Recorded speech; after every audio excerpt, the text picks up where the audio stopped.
Hello, friends. I'm your host, Dr. Dave Layton, and thank you for joining me on our journey to hope. This podcast is a place where together we explore how to discover, sustain, and sometimes regain hope. Wherever you're listening, let's take a deep breath, open our hearts, and continue this journey towards hope. And remember, no one walks alone.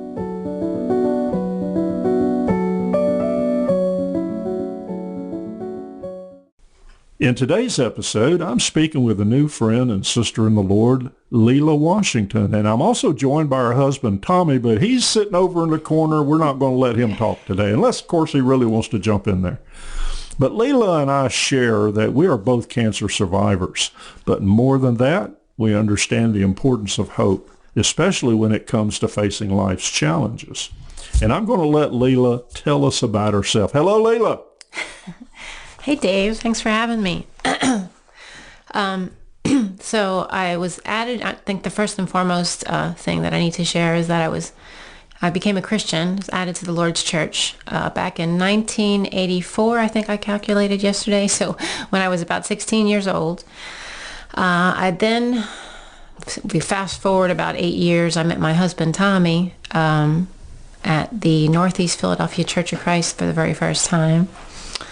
I was about 23, I want to say, 24, and then we married a couple years later, and that's 32 years ago. 32? Outstanding. Okay. God is good.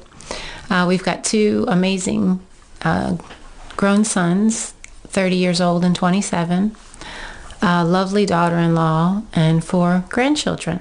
And I've worked for the Y. That's a kind of a big thing in my life since 2012. A little bit about me. Okay, that's great. I made the statement that you and I shared that we were both cancer survivors. Mm-hmm. Do you mind telling us a little bit about your cancer journey? Not at all. Now, if I remember, it was lymphoma? Yes, Hodgkin's lymphoma, to be specific. Okay, wait a minute. Hodgkin's lymphoma? Hodgkin's. Okay, my daughter had non-Hodgkin's. Now, I don't know the difference, but okay. Well, Hodgkin's, I remember you saying that about your daughter before in a prior discussion. But so Hodgkin's I'm not sure, it's known for I think it's the Reed-Sternberg cells. It's a particular type of cell. Okay. And a lot of kids get it. It's actually more popular, I think popular is a positive word, but right, yeah. It's more common, I guess you would say, amongst children. But I can't really share my story without sharing part of my brother's. Uh-huh. My brother was diagnosed with it. So my family's first close-up experience with cancer was through my brother. Okay. He was 29. He was actually the first one to be added to the Lord's Church and converted most of us. Yeah, and right. I don't know if you know Willie Franklin. He was a speaker for the Lord's Church. He lives in Texas, but... What was his name again? Willie Franklin. Oh, I know Willie very well. Oh, yeah. I've known Willie way back in the 80s, back in San Antonio. Oh, yeah, I know him well. Yeah. Cool. Yeah. Wow. So you probably met him maybe before Joe did. I'm not sure. Well, and actually, he was in Sierra Leone with my brother-in-law and sister-in-law, Kay and Larry Little. Wow. And that was back, in the mid-'70s. Okay. So we've known him that long. So I'm guessing, so Joe graduated high school, it was like 78, and we were from the Philadelphia area, and he got a full ride scholarship to the University of Wyoming. Okay. And so that was a big deal for my family. He was the first one to go to college, the first one to graduate from college. And my mom none of us are really thrilled about him going clear across the country to the University of Wyoming. That's where he chose. There were some other colleges scouting him, but that was the place that he wanted to go. And, it's interesting when you think about it, because he ended up being added to the Lord's Church there. That's where Willie had come one night to speak to the players, because, Willie having been a pro football player, and I guess he went around, that was part of his evangelism, and he spoke to the group, which included my brother, his fiancée at the time, who is now Pam Franklin, and his roommate. And then, I don't know if it was that evening or shortly thereafter, they all got baptized.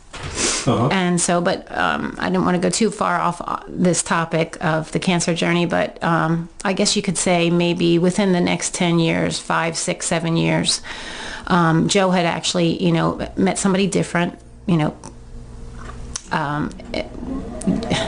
and Pam broke up. She and Willie had eventually gotten engaged and married, Pam and Willie. And so he had met Willie. I'm sorry. Go ahead and they had all met Willie. And so, but, Willie and Pam ended up getting married, and then they became missionaries in New Guinea, Papua New Guinea. And so then Joe had met a young lady at school, Diane, who had also become a new Christian. And they ended up getting married. So they all ended up together, actually, eventually in Papua New Guinea. Okay.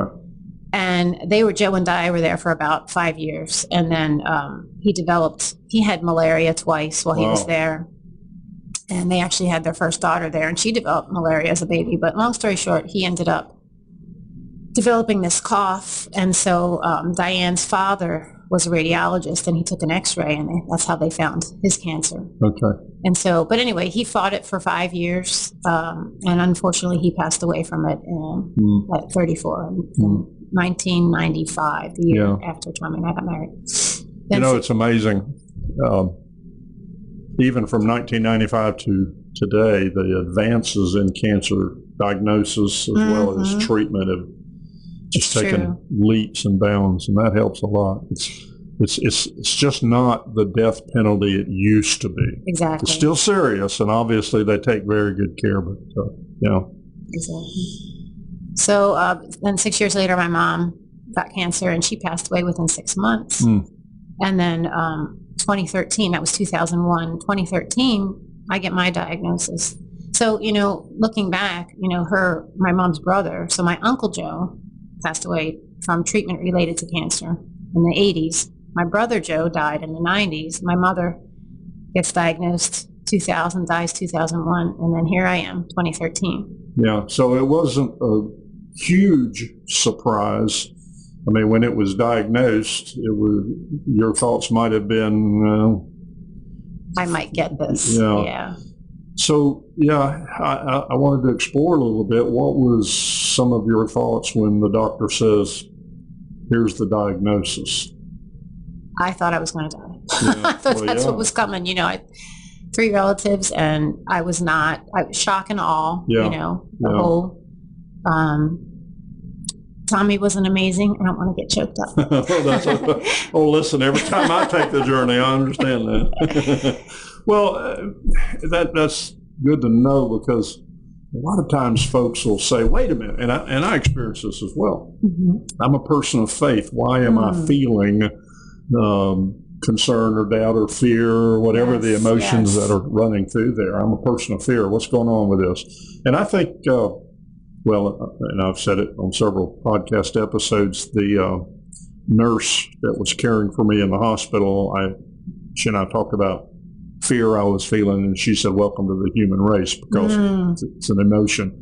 And so anyway, I think all of us experience that initially. Of course we do. We now are face to face with our mortality. Exactly. So that's, but then you took a deep breath. It took some months, but yes, it took, I was kind of in that fear stage for a long time. Just the anticipation of everything, not knowing, even though I had an inclination I might at some time, but I also had an inclination or a thought I really think God put in my heart that, he's bigger than this. Oh, yeah. Despite having lost my family members, that he is truly bigger than this. And, when my mom was sick, I was in her kitchen, and I was looking out the window. She wanted me to prepare something to eat for her. And she was actually trying really hard with nutrition, but they had already given her a very late stage diagnosis. But when I'm looking out the window, looking at what I normally took for granted, right? This neighborhood that I grew up in, but the beauty of it, and just the way the sun was shining and the trees and just the whole scene. And I thought, God is bigger than cancer, So, if I ever got this, I think that if I was able to use some natural things that he's created, that I could survive. And so when I was diagnosed, when I finally got my diagnosis, I had symptoms for a long time, and I just really didn't have any idea what was going on. So when I got that diagnosis and I was shocked, I let my doctor know that I had been another naturopathic doctor who was really good that we lived near before we moved. We were in Charlotte. He was in Connecticut where we had lived prior. And he said, well, you know, he knew that I thought he was smart. He said, you think I'm smart? I've got to introduce you to this other doctor that I know who is a survivor himself. He's Dr. James Belanger. He's located actually in Boston area of Massachusetts. And he was right. And so, you know, I was, of course, seeing my oncologist and getting the diagnosis and the scans and the stage and all that and what they wanted me to do. And he just went right along with that. He was able to diagnose or able to prescribe all these supplements that helped. Like sometimes, you know, you have the chemo with the cancer, right? And the chemo can't get into the cell, whether it's dormant or just something about, you know, the cancer. That's cancer's job. I've heard it called the emperor of all diseases, where it just can push the chemo back out of the cell, all these crazy, tricky things. And so he was able to prescribe supplements that could help the chemo to work better. Okay. And help the body to be able to sustain the side effects as well. And that's right. You're pumping poisons into the body. So taking care of the body is as important as the treatment. It's part of the treatment, obviously. Yeah. Okay. And so, that to me, that was answered prayer. So that gave me a lot of hope because I just believed in the things that God made. I just feel like there's people that, you know, have to know how to use those things because MDs aren't always trained on that. So there was a point you said you were having kind of the shock from the diagnosis for a few months. What helped you turn the corner on that? So for me, it had to get worse before it got better because even though I'm taking the supplements and I'm all excited and I get this great scan, it was like after 2 rounds, I had to go every 2 weeks. And I did that for 2 months. They took another scan and it had gone from, I kid you not, a grapefruit-sized tumor. Yeah. And it had 2 lymph node involvement. So one went down and the other down my lung and the other one up to my collarbone. That's how they diagnosed the tumor, was at my collarbone. And it was nearly gone. Yeah. But my fear, see, I don't have a lot of patience. So I wanted it as big as it was. I was hoping it would be gone. I was working so hard trying to do everything I could. And the fear started to overtake me, like, I'm thinking this thing is strong. And it's weird. I had this thought that I made it angry. Yeah. Later in my journey of treatment, my radiologist said the exact same thing. He said, you made it angry. So that wasn't, but it was fortunately after the tumor was pretty much gone already. So, but I still had to get the radiation at the end. But yeah, so at that point I had gotten scared and, both my sons were trying to be really positive. Tommy was positive the whole time. And it was such a battle, but it stems from things that I had gone through earlier in my life, that I didn't have that inner confidence, faith, whatever you want to call it. You had already seen 2 times where it was not, and that. I understand. But then one other thing that really helped too was my naturopathic doctor. It had started to come back. So the next scan showed that it was coming back. Okay. And he said, well, your treatment, what they wanted to do next, he said, it could be a good treatment, but you don't know that it's for you. And so he facilitated this test that they do in Greece. RGCC is the name of the company in Greece. They don't do it here. They have offices that facilitate it. There's one in Colorado. There's one in the Marietta, Georgia area.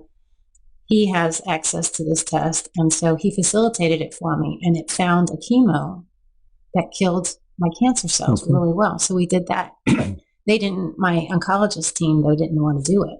They fought me on it. But we prayed about it. And we met with the one who was the head of the stem cell transplant because they were already on that track. They already wanted to make sure that I did that. So. Wow. So that was extensive treatment. It was, yeah. But this treatment that came up good in the test gave me my first clear scan. Okay. And then I still proceeded with after that treatment, I proceeded with the stem cell and then the So that was since 2013? 2014 was the crux of my. Okay. Well, here you are now. These years later, you look, for all appearances, healthy and Thank you. all of that. So, all right, you seem to be doing well. I know you're active, and I kind of wanted to transition that you're very active in a program, and you spoke about it the other night when we were at the Women of Hope meeting. Tell us about that major activity and how you're involved in it. So LiveStrong, it's basically a program that I went through when I was in treatment. They called it the Cancer Wellness Program. It was, back in 2014 in Charlotte, North Carolina. But a few years later, they ended up changing the name to LiveStrong. That's from, can't even think of his name now, the cyclist, Lance Armstrong. And he was the CEO, basically, of that company. So different leadership now within that company, but it exists pretty much all around the country in different Ys. They call it LiveStrong for the Y. I'm not sure if they operate at any other fitness facilities or medical. So is it a YMCA program? It's in the Y. Yes, the Y utilizes the program. It's called LiveStrong at the YMCA. Okay. And you can be anywhere from newly diagnosed all the way into years in remission to participate. Okay. You just have to have a degree of deconditioning. Like you need to exercise. There's some people who come into it that, if they're in treatment, they're very leery, whether they've exercised or not. There's people who are in pretty good standing with their health, but they've never exercised. Or they haven't done it in so long. And just a lot of the time, when you've gone through cancer, you're not sure what you can do, especially if it's during treatment. So we take them as long as they have a medical clearance. And then it's a free of charge program, but it lasts only 12 weeks. It's basically enough to get someone off and running. Okay. And then at the end of that 12 weeks, we give them a 50% off first year discount at the Y. Okay. Now what's your role? So I basically coordinate the program. I pretty much do everything that you can in this program. I get to boots on the ground. That's part of the why I go to the Women of Hope meeting to spread the word about the program. So kind of recruiting, I do what I can as far as raising funds, but my director of healthy living, Brandon Maddox, is actually more the go-to guy for that. And he's established all of that, the financial aspects, and just laying the ground before I got there. And so, I spread the word. I, try to help recruit people, and then I do the intake. So one-on-one, one at a time, I have appointments with participants, and we go over their health history. There's some forms they fill out about that and their fitness goals, any restrictions, things of that nature. And then, we'll do, once I do all those, the first date of the program, we'll all get together and they get to know each other. It's more of a social, icebreaker thing. Okay, sure. Some support from within that. Now, so you tailor the program, whatever the regimen of it, for that individual, because, there'll be different levels of fitness or whatever. The best we can. Because it's up to 12 participants. Okay. And it's always more than just a few. It's more like group exercise. Okay. So, but there's 2 trainers to 12 participants. So, we do go around, and the first thing we do is introduce them to the machines in the fitness center. Okay. So you have a physical aspect of it, then you also have a nutritional aspect of it, and then there's a social aspect of it. Exactly. Yeah. Okay. Yeah. And it's primarily exercise and social. And then once we get them acclimated to the machines and whatnot, then we start introducing group exercise, like formats, class formats, like dance. Okay. We'll have a little bit of a weight training, different classes that way, just to add some more flavor to it, because, it can get pretty monotonous if you stay in the fitness center for more than a few weeks. So, and then we start introducing guest speakers, and that's when we talk about nutrition and massage therapy and lymphedema and all those different things. Well, is there, excuse me, is there like a website or a Facebook page that folks can go to if they wanted to learn more about it? Definitely have a website. It's on ymcamontgomery.org. Well, I want to transition and kind of get your thoughts about hope.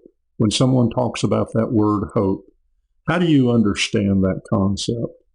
It's about hope, helping folks understand hope, both from a secular perspective as well as a spiritual perspective.